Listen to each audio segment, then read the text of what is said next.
Donc, la première étape de ce tutoriel va débuter évidemment par l'application d'un fond de teint. Celui que je vais utiliser aujourd'hui se trouve à être le fond de teint Match Master FPS 15 de chez MAC, couleur 7.5. Il est important de noter que vous devez vous assurer d'avoir une peau bien hydratée pour éviter toute déshydratation de la peau qui pourrait entraîner une irritation par la suite. Vous pouvez, tout comme moi, déposer une quantité suffisante sur le dos de votre main pour ensuite utiliser une éponge ou un pinceau pour faire l'application sur votre visage.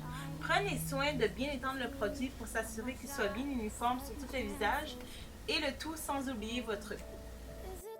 Par la suite, je vais venir appliquer un autre fond de teint venant de chez Maybelline de la collection Fit Me couleur 330 qui est une couleur plus pâle que ma couleur naturelle qui va me servir comme un cache-cerne. Je vais venir en appliquer en dessous de mes yeux.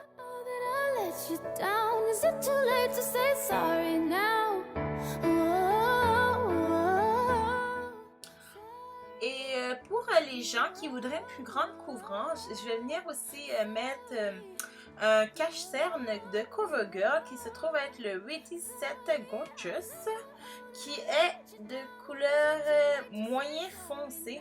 Donc ça, je vais tout simplement l'utiliser si j'ai des spots que je veux un peu plus cachés ou des boutons. Mais généralement, je vais simplement l'appliquer en dessous de mes yeux, entre mes sourcils, un peu sur ma ligne de nez avec mon menton, tout simplement pour donner un peu plus de luminosité. Par la suite, je vais venir appliquer la poudre qui se trouve être de Make Up Forever, qui est une poudre de haute définition translucide, transparente. Je vais tout simplement l'appliquer autour des yeux, partout que j'aurais mis un cache-cerne ou un fond de teint un peu plus clair pour tout simplement garder l'effet de luminosité. Ensuite, je vais tout simplement rajouter aussi du fond de teint en poudre qui va être de Make Up Forever lui aussi.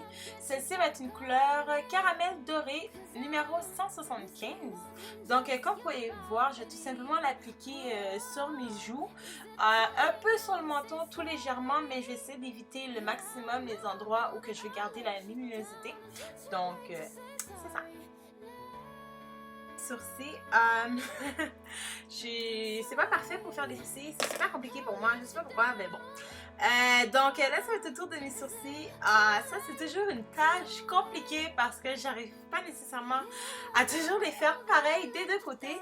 Mais bon, ça donnera qu'est-ce que ça donnera. Donc, avec mes sourcils, je vais utiliser le crayon Essence, de la marque Essence, pardon, couleur 02 brun. Donc, en fait, c'est vraiment un crayon qui n'est pas dispendieux. Je l'ai acheté, quoi, 3 $ dans les pharmacies. Donc, voilà.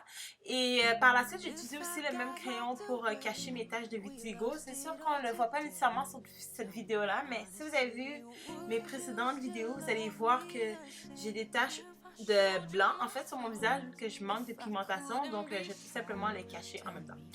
Donc, c'est ça. Donc, je vais tout simplement venir appliquer aussi le fond de teint Fit Me couleur 340 sur mes taches de vitiligo, tout simplement pour équilibrer la couleur du fond de teint et du crayon que je viens d'appliquer pour cacher mes taches. Donc, ça, c'est une tâche qui se fait très rapidement. Pour ceux qui ont du vitiligo, je trouve que c'est plus facile de couvrir les taches avec un crayon, en fait, parce que c'est beaucoup plus difficile à retirer que tout simplement un fond de teint trop épais qui a tendance à empêcher la peau de respirer.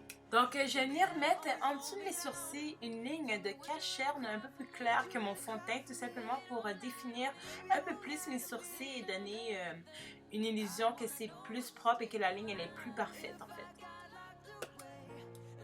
Donc, ensuite, je vais tout simplement venir appliquer sur mes paupières une couleur style pêche rosé brun, en fait, si je peux dire. Vous allez voir la couleur de toute façon. Simplement parce que j'aime que la base donne une couleur un peu plus naturelle. Ensuite, je vais venir mettre une couleur un peu plus foncée en faisant un cercle et un V entre le creux de mes paupières et le dessus de mes cils pour donner un regard un peu plus profond. Girl, I need to know. Now tell me, would you really ride for me? Would you really ride for me? Tell me, would you die for me? Tell me, would you die for me? Would you spend your whole life for me? Would Donc, je vais venir rajouter par la suite une couleur rosée que je vais mettre au milieu de mes paupières, tout simplement pour donner un regard un peu plus soutenu à mes yeux.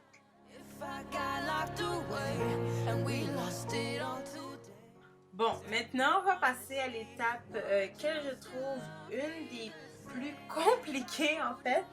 Ça va être faire la ligne d'eyeliner. Donc, celui que je vais utiliser, encore une fois, ça vient de Maybelline. Et non, si vous me demandez, je suis aucunement sponsorisée. J'ai l'impression que je dis à chaque vidéo parce que c'est tellement quelque chose qui peut être récurrent sur YouTube que je préfère laisser tout le monde savoir. De toute façon, si ça serait le cas, je vous laisserai savoir d'avance. Donc, bon. Celui que je vais utiliser, ça va être le Lean, voyons, ça va être Line Stiletto, qui va être une haute précision traceur liquide. Celui-ci va être un éponge. Je vais vous faire une revue dessus parce que je crois qu'il y a plusieurs choses à dire sur ce eyeliner, aussi positif qu'un peu moins avantageux. Donc, ça va être ça. Pour la ligne que je fais, je commence toujours vers la fin parce que je crois que c'est toujours plus simple de simplement faire une ligne qui part du bas des cils vers le haut avec une ligne de la pointe de mon eyeliner vers l'intérieur pour ensuite remplir le tout. Donc, je vous laisse regarder. Puis, vers l'intérieur de mes cils supérieurs, je vais venir rajouter un crayon noir de la marque L'Oréal qui venait d'un paquet. Quand j'ai acheté aussi le mascara volumineux Miss Mangara que je vais aussi appliquer sur mes cils. Donc, je vais mettre le crayon noir pour être sûr qu'il ne reste aucun bout de peau de fond de teint qui paraît. Je vais en mettre vers le coin extérieur de mon cil inférieur. Et ça va être tout au niveau des yeux.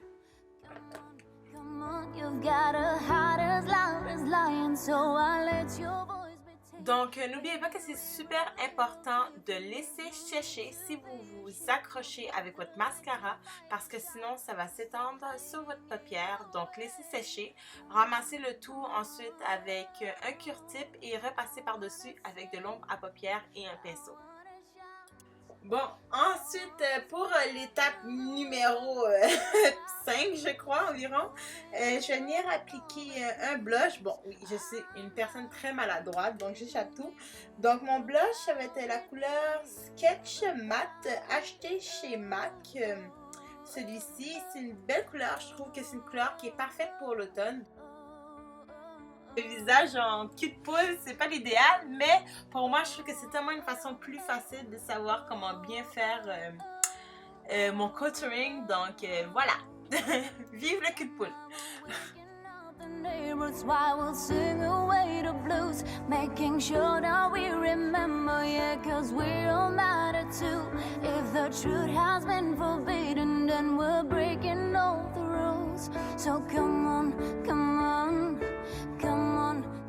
Donc avec un 5 gros pinceaux, je vais simplement venir mettre un peu de poudre où que la ligne elle est très foncée pour donner un côté un peu plus naturel à mon contouring. Donc cette fois, je vais mettre un blush un peu plus rosé sur le bout de mes joues, simplement pour donner un côté un peu plus mignon.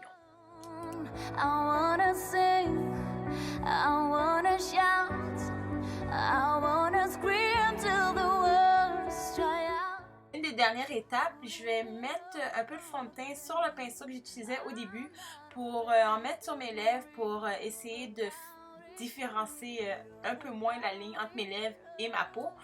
Et je vais faire le contour de mes lèvres avec un crayon rouge. Par la suite, je vais venir appliquer le rouge à lèvres Ruby Woo de MAC sur le contour de mes lèvres et sur les coins qui va dépasser. Je vais simplement venir arranger le tout avec un petit pinceau et encore du fond de teint, tout simplement pour arranger le tout. Et dû à mes taches de vitiligo que j'ai dit cacher, je vais venir mettre un peu de poudre pour assécher les côtés où j'ai mis du fond de teint liquide, pour que le tout paraisse le plus naturel et que ma ligne de rouge à lèvres soit le plus définie possible. Donc voilà, ça va être tout pour la vidéo d'aujourd'hui. J'espère que vous avez aimé. Laissez-moi savoir si vous désirez que je fasse d'autres tutoriels à l'aide de la section commentaires. Et n'hésitez pas à vous abonner. On se revoit bientôt. Au revoir.